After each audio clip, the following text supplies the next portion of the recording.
Final speaker tonight is Carl Blondin. I thought it was Oak Park Heights. Yeah, Oak Park Heights. Welcome. Thank you, Chair Lehman, Dr. McDowell, members of the board.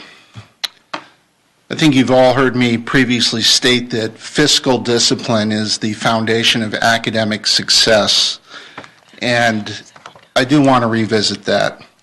Recently, we approved a new teacher compensation package, and I certainly do not begrudge our teachers what they are paid. However, this board has fallen into what I see as an unsustainable pattern. We have probably the most expensive teachers in the state, but starting salaries for beginning teachers are far from the strongest. They're competitive, and that's not good enough.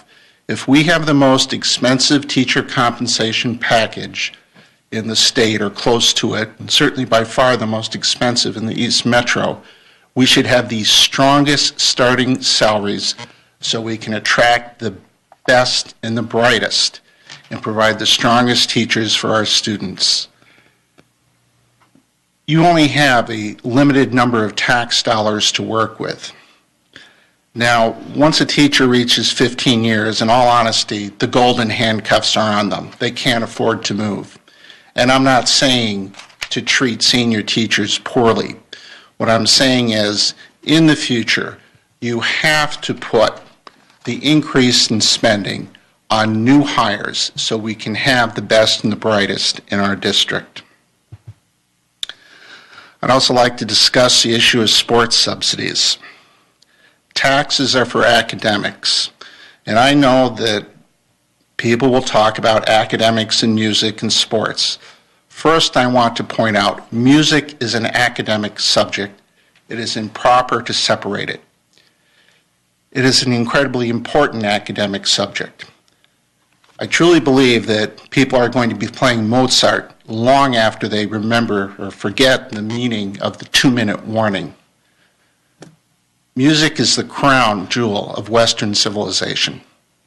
We should treat it as such and as an important academic subject and not separate it when we talk about what we do.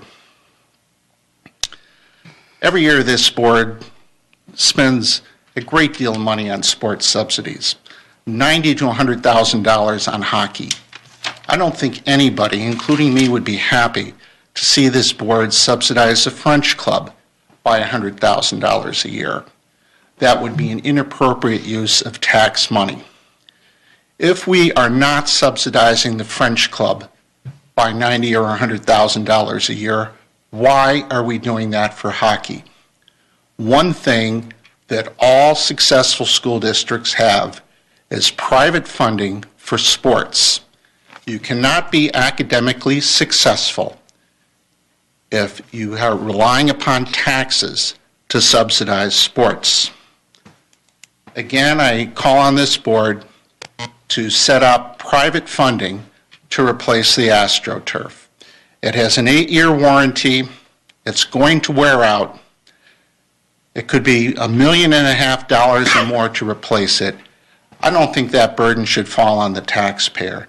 Even if we're told money is being set aside in the capital fund, that money would be better spent on insulation or windmills or something that could be done to drive down the cost in our annual budget so more money can be put in the classroom.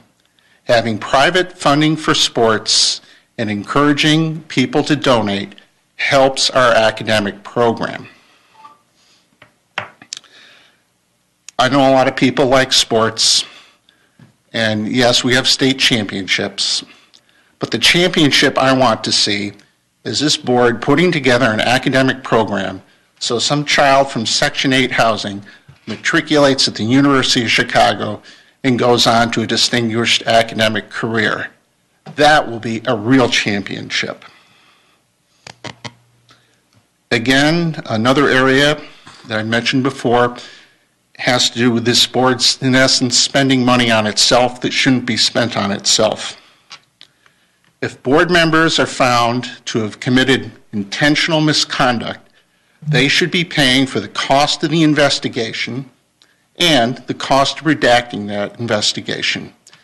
If a person took an axe and smashed the windows at the high school, causing $16,000 of damage, this board would require that person to pay for it. It would not take it out of the general fund.